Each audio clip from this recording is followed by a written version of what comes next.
The lesson holds true again and again. If you have to face someone with a knife, distance is your best friend. Hi everyone, this is John with today's active self-protection lesson out of Rabun, Georgia. This is an officer-involved incident that we're going to see on the officer's dash cam. Let's watch this one, see what happens, then we'll come back and learn some lessons. Clayton police officer pulling out here because he just saw a guy go by him doing 68 in a 45. It's 3 o'clock in the morning. So of course he's going to chase him down, figure out what's going on with him because nothing good happens between midnight and 5 a.m. Now this one's going to get a little crazy. The guy in the car has a pretty long history. He's got some problems. We have some dash cam audio, so we're going to listen in on this. And then once this is over here, we'll come back and start learning some lessons. Stay right there. Don't you move. Do not move. Stay in the car. Do not move. Do not move.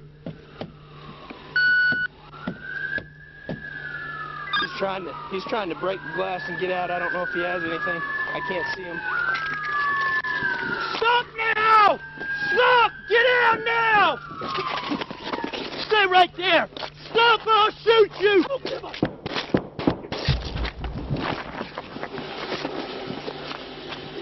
Shots fired, shots fired. Stay down! Do not move!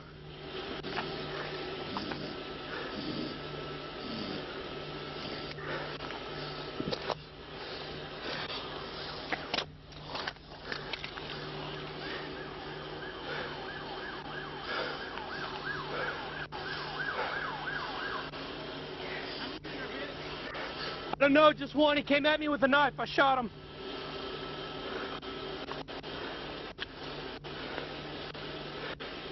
He's hit. I'm gonna roll him over. You good? You got him? Hold on.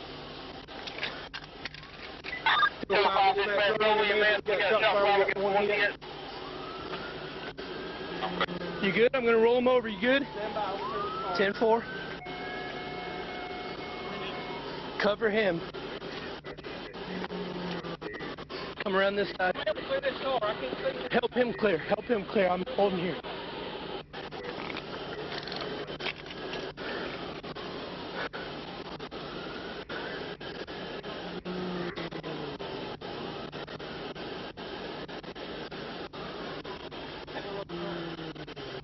All right, cover him.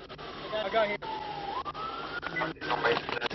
I've sped it up from here just for the sake of time, and what you're going to see is they get this guy in cuffs because that's the way that they always do things, and now they're going to start first aid. This guy is shot once in the chest on the right-hand side, has another one in his arm. That's what the officer says in the raw, which you can get that in the link in the description that I've put here. And then they're going to try first aid. Now that means they're going back to the car, the back of the cruiser that the officer's got here, to go get some first aid supplies, and they're going to do their very best, including CPR, to keep this guy alive. Unfortunately, it did not work. He did not make it, and as Hamlet said, he shuffled off this mortal coil, but they're going to do the very, very best job that they can to try to keep this guy alive, even though he was just a deadly threat to them. All of these officers are going to come in. We're going to see at the very end the fire department come in as well. Thankfully, nobody else was hurt in this one. The officer was not hurt, but again, our perp did not make it. He took the room temperature challenge. It's amazing how fast that went to an entirely chaotic situation. If you like this kind of content, you like learning lessons from us at Active Self-Protection, do me a favor, hit the subscribe button and turn on that notification bell so you don't miss a lesson. Now I want to focus on what we can learn out of this one. Number one, the speed of deadly force encounters. Number two, moving with a gun in your hand. And number three, marksmanship while you're moving under stress. First thing we're really thinking about is how fast these things develop. This is a chase right now, and I'm sure the officer's thinking things are going a little crazy because the guy's trying to get away from him, but you can't predict violence at that point, and his car is just completely blown up. Now, this is a felony stop, so of course we expect the officer here to probably get out and take this very, very seriously because this guy is running from him for something significant and serious. And so he's going to get out with his firearm in his hand. I want to think about a couple of things as he does.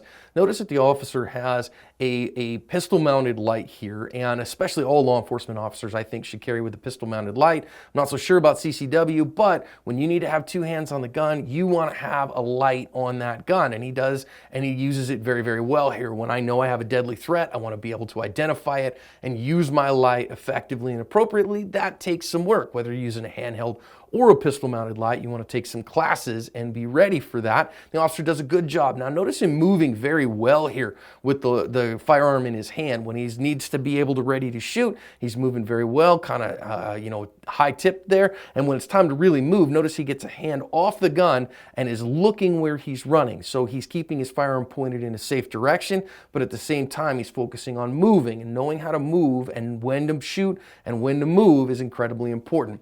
Now notice here as well, when it's time that he thinks he might have to shoot, he stops the movement, gets 2 hands back on the gun. Why does he get 2 hands back on the gun? Because that's the most stable shooting platform, best able to put shots on target accurately and quickly, and so he gets 2 hands back on the gun like he should. Now, of course, things develop in chaotic ways, and you notice right here, you can see that our perp has something in his hand. The further analysis, you go read the news stories in the description, and you'll see that it was a knife. But now you've seen that lit up, and look at how close our officer ends up getting with this guy. Not anything, of course, of his own fault, but this is how fast he can close the distance and have a tool that can hurt you. Now, of course, our officer's going to move. Excellent work there, and take another swipe at him, and now he has identified and starts using verbal commands. I think that was really exemplary on the officer's part. He didn't have to use verbal commands, but because he backed up a little bit, felt like he had the moment, he tried to use those verbal commands to keep from having to shoot the guy. And I think that's absolutely exemplary and deserving of praise. He says, "Stop or I will shoot you." Could have just popped him right there, but instead gave him one last chance. And when the guy comes, this is the moment right here, right before he actually shot him. Now, I just want to pay attention then in the officer's sight. This isn't your typical full chest forward presentation here that you're going to be able to see, a silhouette target. Instead, you may not get the best sight picture, that the best full picture there, and you got to shoot what's available, the available center of mass. Officer does, and it's going to be right in the right side of his chest, and that's what he says in the description. Now, 1, 2, 3 shots go off as he's backing up, and notice the officer had enough spatial awareness to realize at some point he can't keep backing up. He has to move left. That's incredibly helpful. You can't always back up. You got to be able to move from the laterals as well. And the other thing I want to notice is, as soon as he started shooting, do you notice that the light went off on the officer's pistol? I don't know if he pushed something funky on there or whatever, but he lost his pistol-mounted light in the middle of that. But by the time he comes back around, you're going to see he thinks about it, turns that light back on.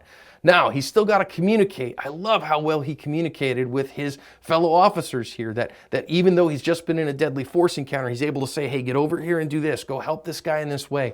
And I think practicing that in class, working through force-on-force scenarios, really helps you with this. This is real professionalism from the officer who responded here, to be able to tell them, "Hey, do this, do that, keep on this guy. Let's make sure that we know what's going on." And then once he gets him in custody, I think great compassion to do his best to try to get this guy some medical help. Now, I will say this, they kept having to go back to his car to get his medical equipment. And this is why, for all self-defenders, I would say make sure you keep your individual first aid kit on you if at all possible.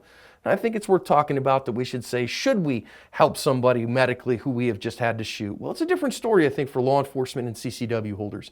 Because those of us who are CCW holders, you probably want to get to safety yourself, get on the phone with 911 and let them deal with it when they get here. But the officers, once they've got him in handcuffs, and there's the big difference, he's in handcuffs, so he can't be a threat anymore, then I think that it's wonderful of them to give help if at all possible, and having the attitude, the skills, and the plan to render medical aid incredibly important. For CCW holders, those of us who don't carry cuffs, those kind of things, far riskier, so I don't generally recommend that unless the circumstances are such that you absolutely know that it's not going to be a threat to you. In an overall sense, this officer did a really fantastic job. He protected himself. He did all the right things. He's an absolute pro. He covered his asp.